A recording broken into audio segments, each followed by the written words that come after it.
Whenever I'm in the area of Arnhem, I used to come to this place here and to have a look. And this affects me much more. The laddie beside me suddenly disappeared, and when I looked round, he was lying on his back with a hole through the middle of his head. The feeling was there, we're doomed. It was ambitious and it was a risk, but it was worth it. It was the last German victory.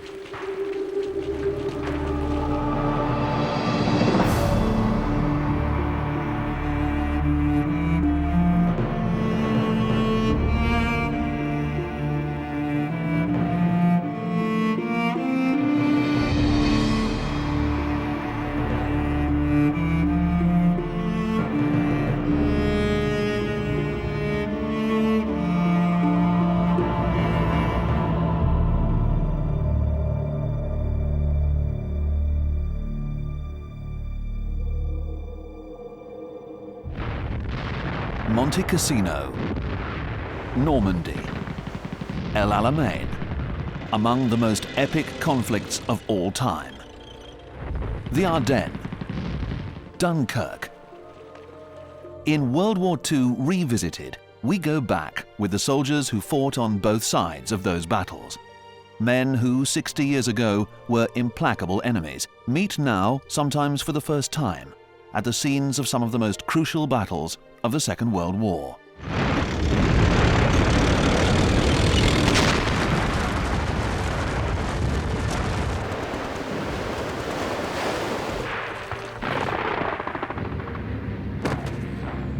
In this program, a Polish veteran and an old German soldier come face to face in the Dutch town of Arnhem, where so many died in the disastrous battle during September 1944, but where they survived.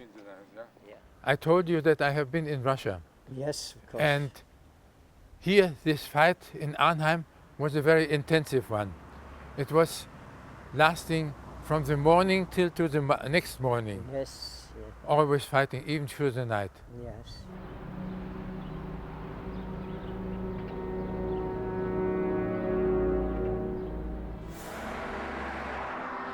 This is the scene of one of the most infamous and controversial military operations of the Second World War. Here, at Arnhem in Holland, a bold attempt was made by the Allies to finish the war early by combining a ground offensive with the biggest landing of airborne troops ever seen. The operation failed, not only because crucial errors were made at the planning stage, but also because vital intelligence that warned of the strength of the German forces in the area was ignored. As a result, some 8,000 Allied troops were killed, wounded, or captured during the doomed operation.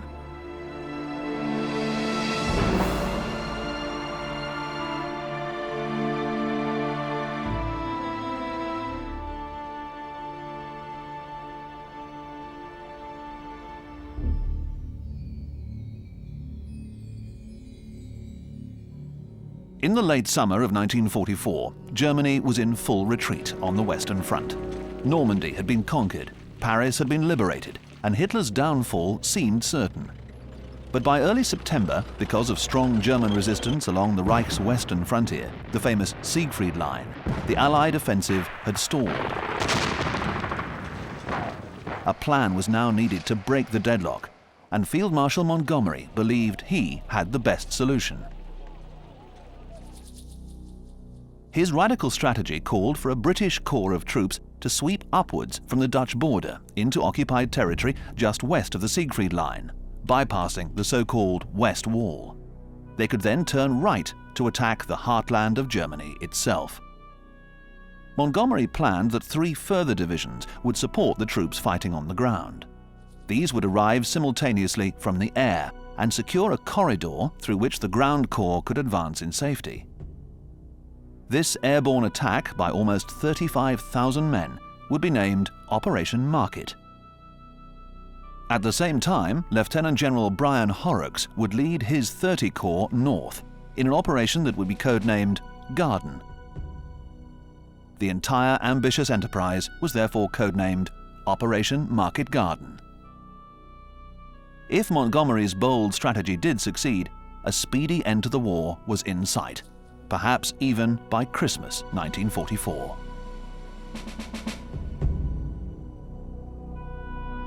History Hit is an award-winning streaming platform built by history fans for history fans. By subscribing to History Hit, you can access hundreds of hours of military history documentaries on demand. Follow in the footsteps of the Essex Dogs with Dan Jones, or discover the history of archery with Ray Mears. We've built up an extensive library of history programs, hundreds of hours of documentaries, exclusive original films, interviews, and ad-free podcasts made for proper history fans. Sign up now for a free trial, and War Stories fans get 50% off their first 3 months. Just be sure to use the code WARSTORIES at checkout.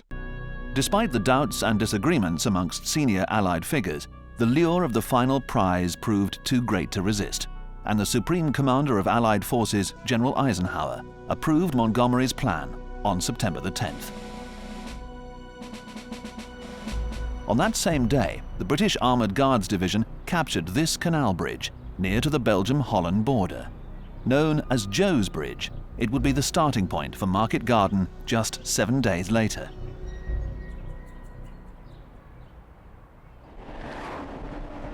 The bridges within the land corridor were the key to Market Garden.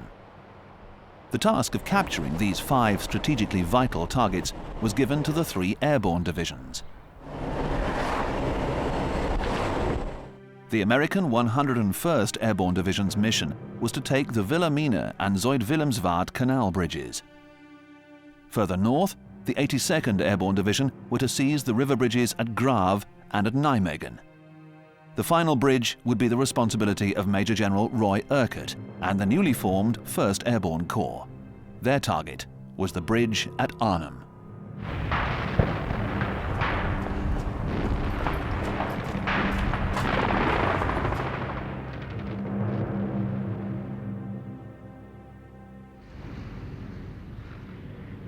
Since their success on D-Day, British airborne troops had been eager to get back into action, but the rapid advances by Allied ground forces had put a halt to all subsequent missions so far. Sometimes we got to the stage of some being in the air. We certainly all got to the stage where we were on the drone ready to get into a glider. It was cancelled. So when Arnhem turned up, we said, hooray. I think everyone was quite happy and very, very confident, overconfident, possibly going in. The flaws in the battle plan that had so concerned some of the Allied commanders were to have fatal consequences. A shortage of transport aircraft meant that the 1st Airborne Corps were to be deployed over 3 successive days, taking away completely the crucial element of surprise. Another potential problem was the proposed landing site, which was 8 miles away from the objective. First of all, the airmen would not take us close to the bridge because of flak. Intelligence reports said the flak was pretty heavy. They also didn't want to land gliders in the polar fields around the bridge because they said it was unsuitable. And so we had to go for places where gliders could land. And parachutists, you didn't want to land them in the middle of woods. You didn't want the gliders to land in woods. And so we were 8 to 10 miles out. General Sosabowski, our commanding, said that the air operation, the parachute operation, is not like buying something for installments. It must be done unexpectedly and, of course, in force, concentrated, dropped straight on the target, and not having to, in our case, we had to march about 4.5 to 5 miles after we landed. Morale actually was high, and most men, I think, were optimistic. Wise heads, I had one older soldier in my own signal unit who said to me quietly, "We are for it this time." On the 16th and 17th of September, more than 1,000 Allied aircraft bombed the German defences in Holland in preparation for the attack. Meanwhile, back in England, 22 airfields were a frenzy of activity as the American and British troops bound for Arnhem boarded their planes and gliders.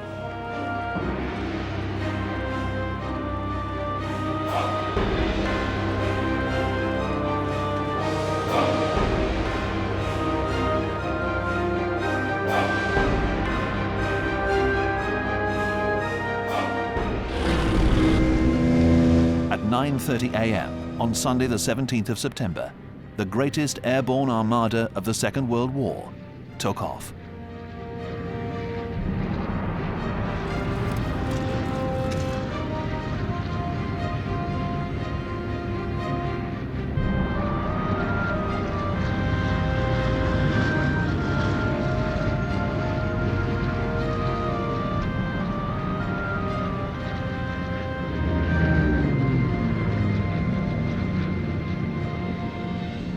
Nearly 60 years on from these momentous events, we took Alan Makovac, who was the artillery liaison officer in the Polish brigade, back to the battlefield to meet Siegfried Geiser, a former German tank commander. They met outside the Hartenstein Hotel in Oosterbeek, now an airborne museum, but which served as British 1st Airborne Division's headquarters during the battle. Oh, hello. So, hello, Alan. Nice How to are meet you. Fine. Nice to meet you. Yeah, I'm very happy that we didn't kill each other. Well, Yeah, ditto, ditto. yeah. And We I'm both pleased entered into the thanks battle to George on the Hopkins 18th from of USA, September. who lives This at, was the second day of the Battle of New Orleans Arnhem. in Louisiana. He came here with a glider and me on a tank. One of the emotions as you were in the air when you looked at the line, a beautiful group of gliders, hundreds of them. It was a wonderful scene.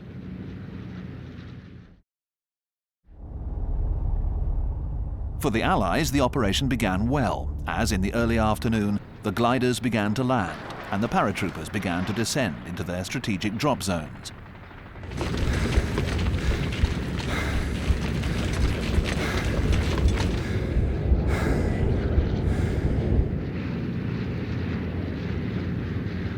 Ants Kramer was just 12 years old when she witnessed this remarkable sight from the garden of her parents' house in Oosterbeek, 3 miles west of Arnhem. All of a sudden we saw the parachutists coming down. That's a lovely sight. It was some villages away, but we could see it over the top of the trees, and the colors of the parachutes and the sunshine. And so all of a sudden it was one big feast. We were going to be free and the British were coming. The people here from the houses along this road or wherever we moved, they were coming out with flowers, they were coming out with a cup of tea and sandwiches and giving out some refreshments. Because the war is over now. Well, the British exactly. are here, the war is over. Absolutely, yeah, quite right, yes. I landed with the rest of the gliders on the first day. I landed exactly where I was supposed to land, and that was beside the lunatic asylum. There were distressing scenes when the asylum near Wolfhetze was hit by Allied bombs, and a number of the bewildered inmates wandered out of its ruins. These unfortunate inmates followed us for a considerable distance. You know, their appearance on camp, uncoordinated in their appearance, laughing, joking, making funny gestures. Incidentally, I could hear our battalion comedian, a very good soldier named Jock Greer, and I could hear him behind me making a good, strong, logical case that they were the wise men and we were the idiots. At 2 p.m. on the 17th of September, Lieutenant General Brian Horrocks ordered an enormous artillery barrage at Joe's Bridge. At 2:35, the tanks of the Armoured Guards Division, supported by infantry, began their perilous 60-mile journey north towards Arnhem Bridge.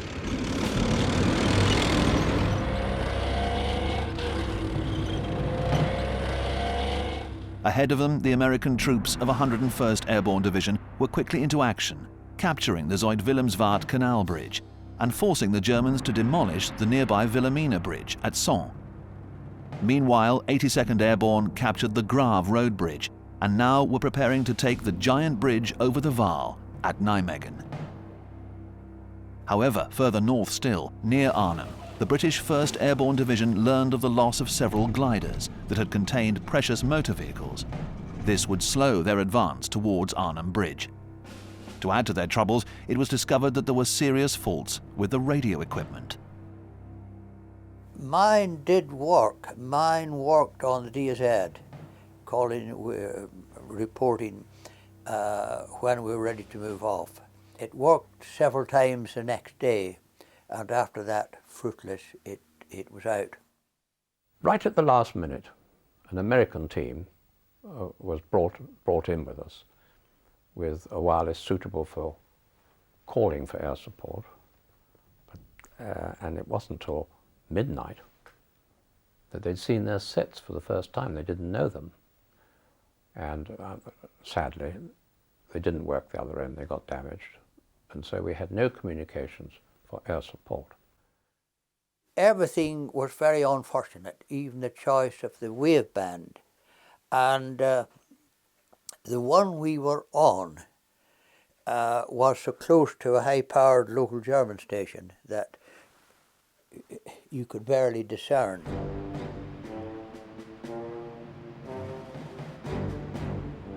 This is the Hartenstein Hotel in Oosterbeek, just 3 miles west of Arnhem Bridge. Hurriedly abandoned by Feldmarschall Walter Model when the Allies landed, it became the headquarters of the 1st Airborne Division until September the 25th. Here, the British commanders found the true nature of the task before them. Arnhem was not as lightly defended as had been promised. Just a few miles to the north and east of the Arnhem area were the battle-hardened troops of the 9th and 10th SS Panzer Divisions. Dutch intelligence had warned the British that panzers were situated in the Arnhem region, but their warnings were ignored, with dreadful consequences for the British troops. Within 3 hours of the British landings, the Germans had their defensive strategy in place. The 9th Panzer Division was sent towards Arnhem, and the 10th towards Nijmegen.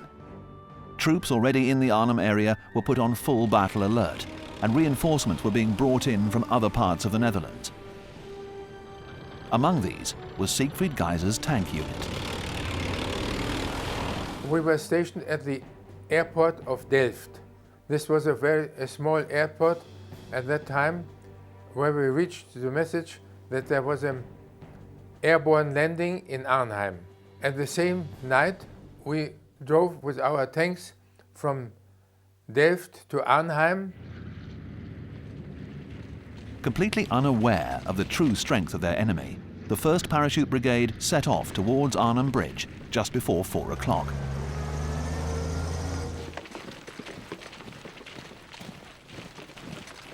In command was Brigadier Lathbury, with his divisional commander, Roy Urquhart.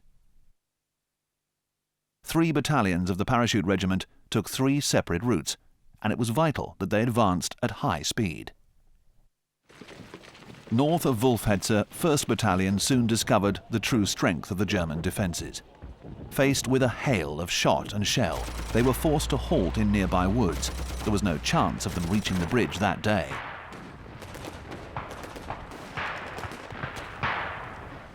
To the south, the 3rd Battalion also met fierce German fire, and it too was forced to halt, although they did kill Arnhem's German commandant, General Kusen.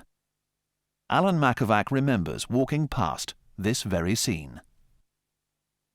We found a German car stationed just about maybe 15-20 yards from this road here, that we can see the cars now going now.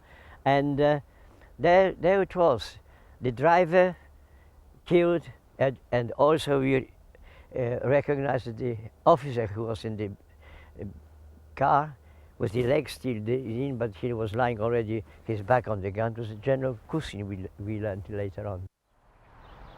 12-year-old Ants Kramer and her parents could hear the sound of battle in the distance and had seen troops passing their house at Oosterbeek on their way to Arnhem, only to see them return a little later. My mother went to the street and said very softly, "Are you British?" And they said, "Yes." So she said, "Why are you going back?" And they said, "We are too early, the Germans are still asleep." We found out afterwards they couldn't pass, they couldn't go on, so they had to go back. Only the 2nd Battalion was able to make any headway during the confused and bloody fighting in the streets of Arnhem. They took the southernmost route to Arnhem Bridge, near the lower Rhine River.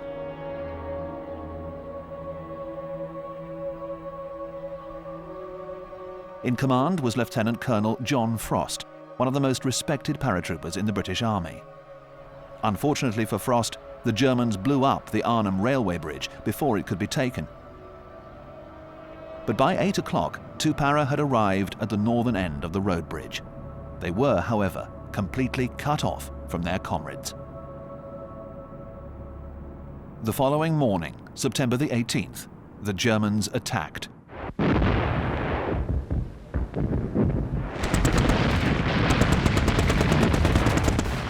Two Para continued to hold their position at the bridge with a force of some 500 men, but German artillery was taking a dreadful toll. Amid the most appalling carnage and destruction, Frost's men hung on grimly as desperate attempts were made to reach them by the 1st and 3rd Battalion. To make matters worse, Brigadier Lathbury was seriously injured by a sniper's bullet. He was later to be taken prisoner, and General Urquhart was forced to hide in the attic of this house in Oosterbeek for the whole day, unable to contact his comrades on the faulty British radio sets.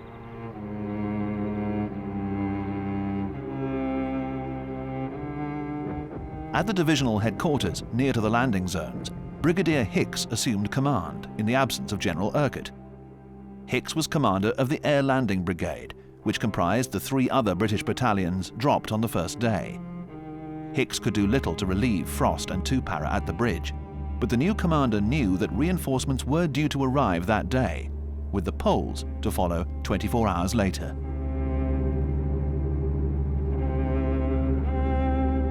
Now, another disaster struck. The Germans had found a copy of the orders for Market Garden aboard a shot-down US Waco glider.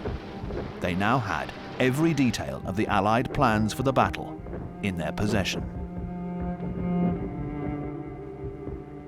It did have a slight effect because it gave them details of the second lift coming in, and they were due to come in the morning, but thick fog in England stopped them, delayed them by 5 hours, and the Messerschmitts, which arrived in the morning to shoot them up, of course, all they could do was to shoot up the empty gliders on the landing zone.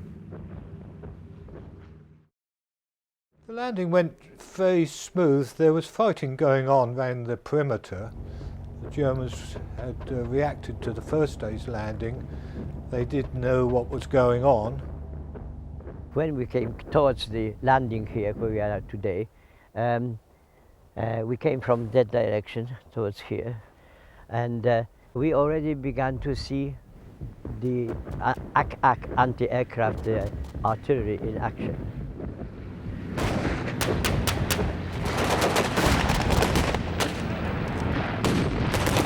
We had a distant view of one of our aircraft being hit just short of the landing zone and plummeting to earth. I knew quite well that a considerable number of my former comrades unfortunately went down with it.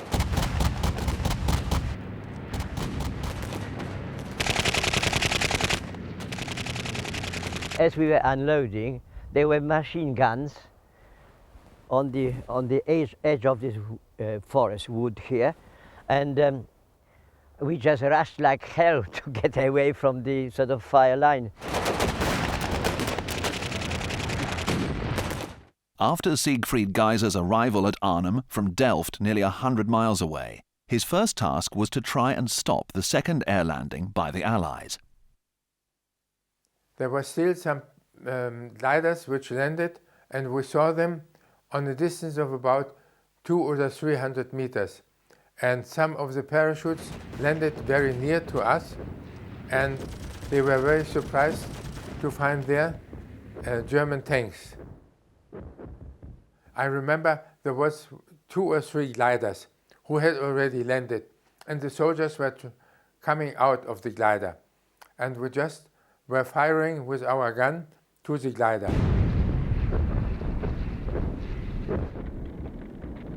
It was on his way back from this action that Siegfried ran into trouble in the suburbs around Osterbeek. When we came to this point, just round the corner, there was a British anti-tank gun, which stopped us. Our tank started to burn.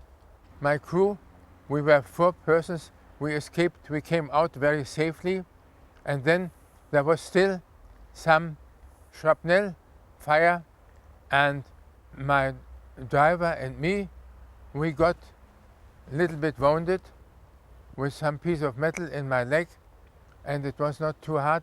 Next day I could walk, and next day I went in another tank. Early in the morning of September the 19th, 1st and 3rd Battalion made a final desperate attempt to reach their beleaguered colleagues at the bridge, moving along the lower Rhine using the morning fog as cover. When it lifted, they were exposed to massive German fire from both north and south, and the 2 battalions were virtually wiped out. To the north, 4th Brigade also suffered terrible casualties around the railway line. The sheer volume of the German fire shook me. To cheer myself up, spoke to a signaller, a dependable lad, London lad, called Ted Garling.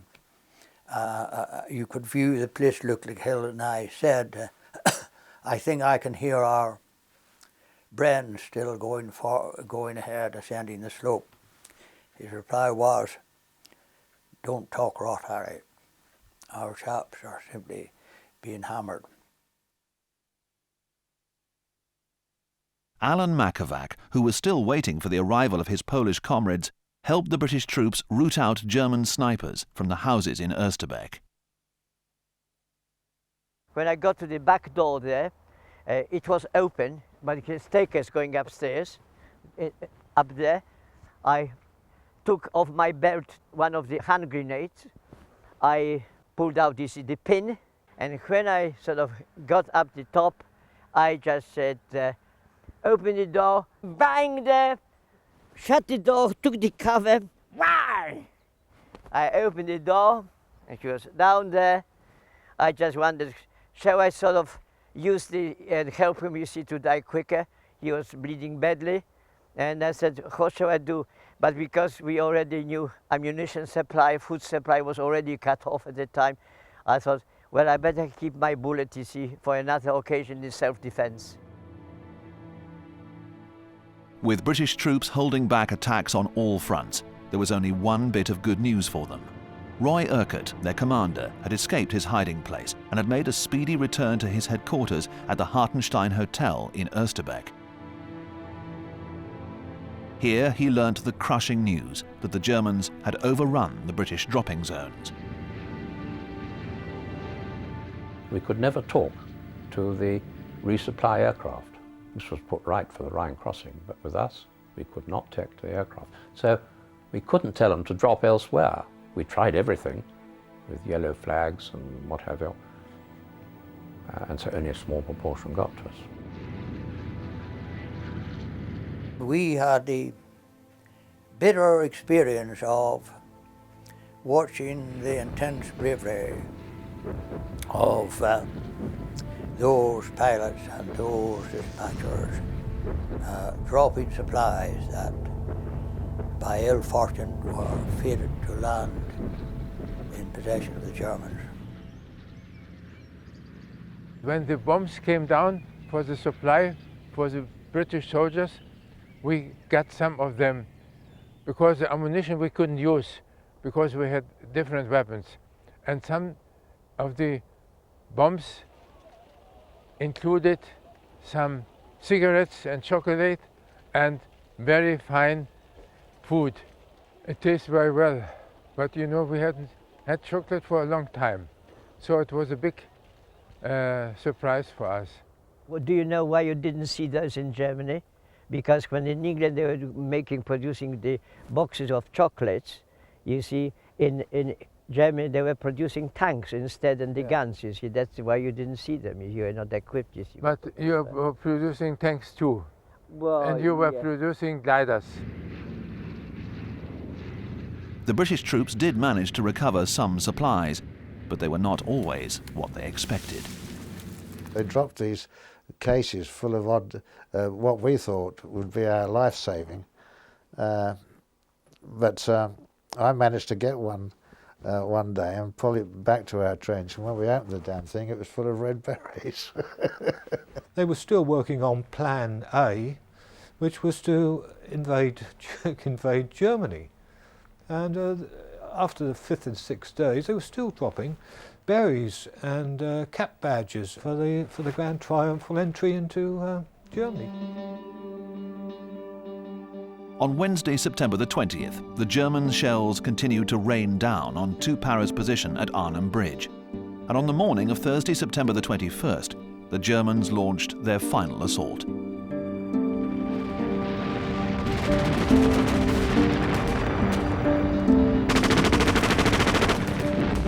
By midday, both sides of Arnhem Bridge were in German hands. Despite the incredible bravery of John Frost and his men, it really had been a bridge too far.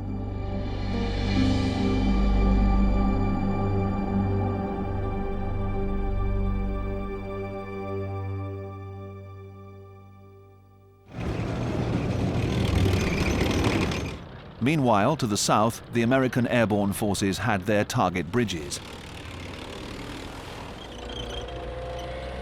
including the mighty road bridge at Nijmegen.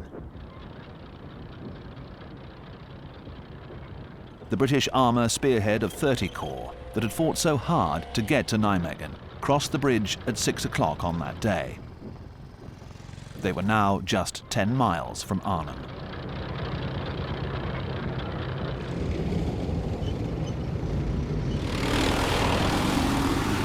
News of the capture of Nijmegen Bridge certainly boosted the morale of Urquhart and his surviving troops, who had now formed themselves into a pocket at Oosterbeek to the west of Arnhem. With radio contact at last established with 30 Corps, British heavy artillery fire could now shell the encircling Germans to the north. They got to Nijmegen, which was, 10 to 12 miles away. They started firing, supporting us on the southern side of the Waal in Nijmegen, but then they found the targets we gave them. Some of them were out of range. So the next morning, they came to the other side. And it was very heavy firepower they could give us.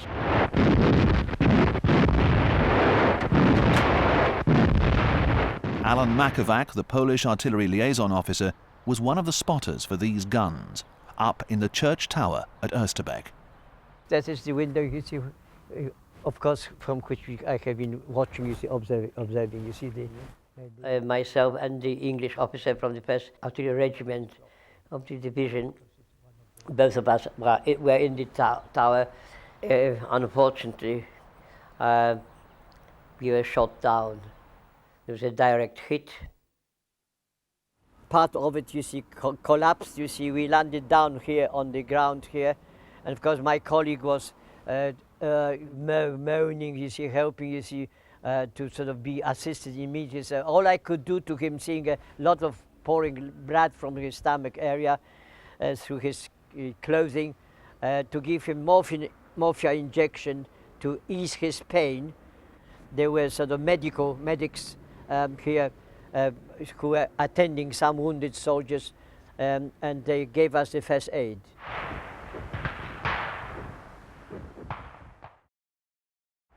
It wasn't just the soldiers that were suffering. Caught in between the fierce fighting were the civilians of Arnhem and Oosterbeek. We finished up actually in the houses of Oosterbeek, where I must say the occupants of those houses and the The natives of Oosterbeek were absolutely marvellous, despite the fact that we were ruining their village. It was a mess outside. Trees were over the street. The veranda were shot away and were lying in the street. There were dead horses. There were dead soldiers. As the action was getting potentially more and more dangerous, I was only heartbroken to see that some of these wonderful people were killed, wounded, or had to leave their house. My mother went to an old German because the young ones were very angry. And this was a man in his 60s. And she went up to him and she asked him what we should do. And he said, my brother soldiers are not very happy about the civilians, how they behaved and helped the British. And they are very trigger happy. I can advise you to get out. And we did. I can understand that those people here were very much against the German. And this we had to accept, and we couldn't change the situation. On the 21st of September, the 1st Polish Paratroop Brigade, commanded by Major General Stanisław Sosabowski, finally arrived. They'd been delayed in Britain by the poor weather for 2 days, but they now faced a baptism of fire. We beheld the Polish brigade coming in to land, and we were in no position. We could not give them adequate protecting fire. It was tragic, it was sad to see Polish gliders landed and even bold German half-tracks beginning to shoot them all up. And the Poles were utterly confused, some firing at Germans, some firing at us. Once he was on the ground, Sosabowski was quick to get into the fray, deploying his surviving 500 Polish men to the immediate south of the Lower Rhine at Driel. Immediately, the Germans responded by placing 2,500 men between Sosabowski's troops and the British position, which meant that the Poles would have to cross the river to give support to Urquhart in the pocket at Oosterbeek.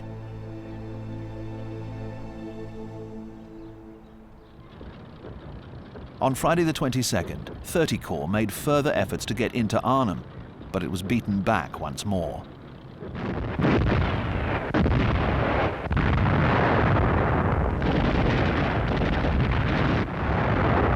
Just one battalion of the 43rd Division, along with a small armoured detachment of the Household Cavalry, was able to join up with the Poles.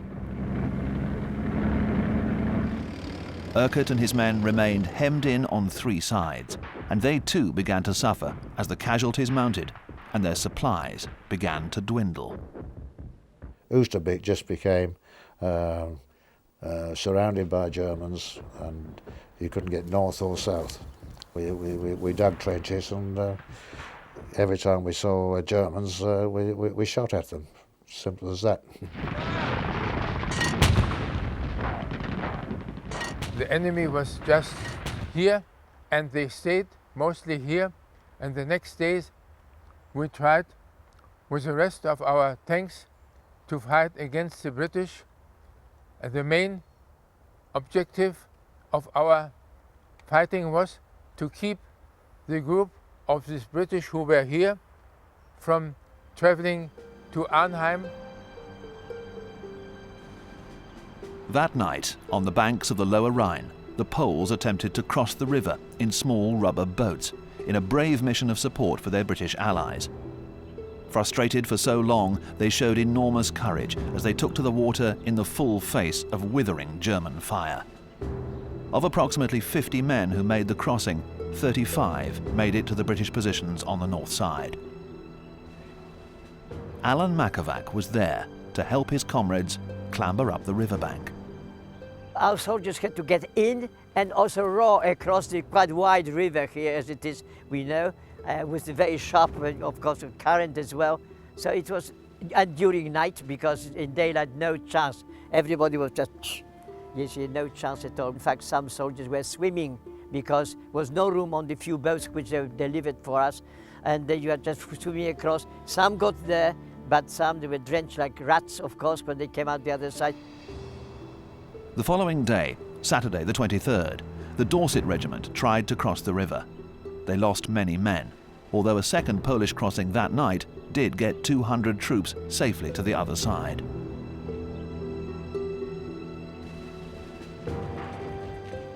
By Sunday the 24th of September, however, with Urquhart's men cut down to less than 2,000 in number and out of ammunition, food and water, it was clear that the battle at Oostbeek was lost. There was now no other alternative. Market Garden had failed, and the only course of action was to rescue as many as possible of the brave men who had fought so hard. It did well to last 9 days. It had to go in the end. The breakout didn't come soon enough for Alan Makovac. On his way to British headquarters at the Hartenstein Hotel, the Germans captured him. When I was only about 150 yards from the headquarters, I noticed 3 faces with German helmets on, and machine gun pointed at me and calling "Handy ho!" So of course I just had to consider, shall I raise my hands? And I suddenly, because I had a revolver, but I felt that if I would move my hand in the wrong direction, they would just cut me in half from the machine gun. So I raised my hands, of course, and that was it. And so on the evening of Monday the 25th of September, the escape from Arnhem, codenamed Operation Berlin, began. We got instructions that we're going to retreat and go back across the river. And then we were told to spread out and wait for the boats to come in that would take us across the river. Quite a few lads actually swam across that river, 600 yards. That took some doing. Got down to the river and managed to be lucky and swim across with another Royal Signals officer of the Light Regiment. We swam together, and they were firing at us, and he got hit and drowned. His body was picked up about 3 or 4 miles downriver later on, and I was lucky and got across.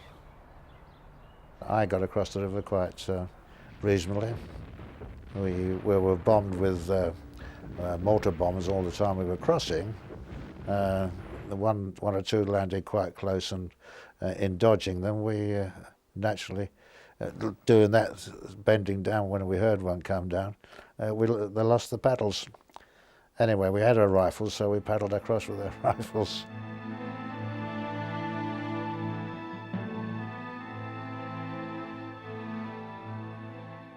The desperate need for a speedy Allied retreat meant that the badly wounded had to be left behind as the German panzers rolled towards the river. But it succeeded in its objective. 2,163 men were rescued. Among them, the exhausted General Urquhart.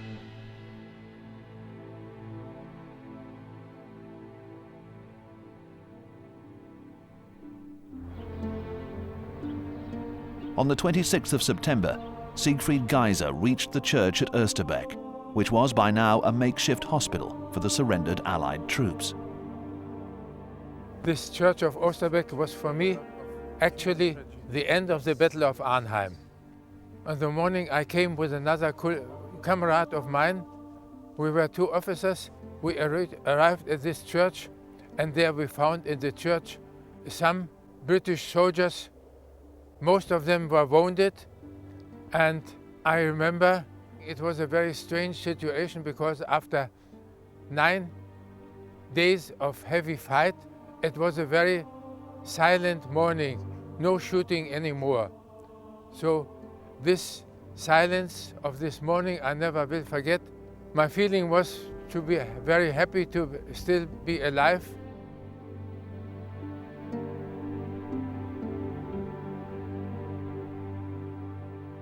Operation Market Garden had been a disaster. Of the 10,000 men who had seen action, 1,200 British and Polish troops had lost their lives. American losses approached some 4,000 dead, wounded, or captured. Despite the terrible bloodshed, the city of Arnhem remained in German hands, and the war would continue well into 1945. Those who lived through the hell would never forget it. Whenever I'm in the area of Arnhem, I used to come to this place here and to have a look. And this affects me much more. And it is, when he breaks down, I have sometimes tendency as well in this respect, but you see, you don't sort of break down because you are disappointed or you are depressed. You are sort of crying with happiness, from happiness that you are still here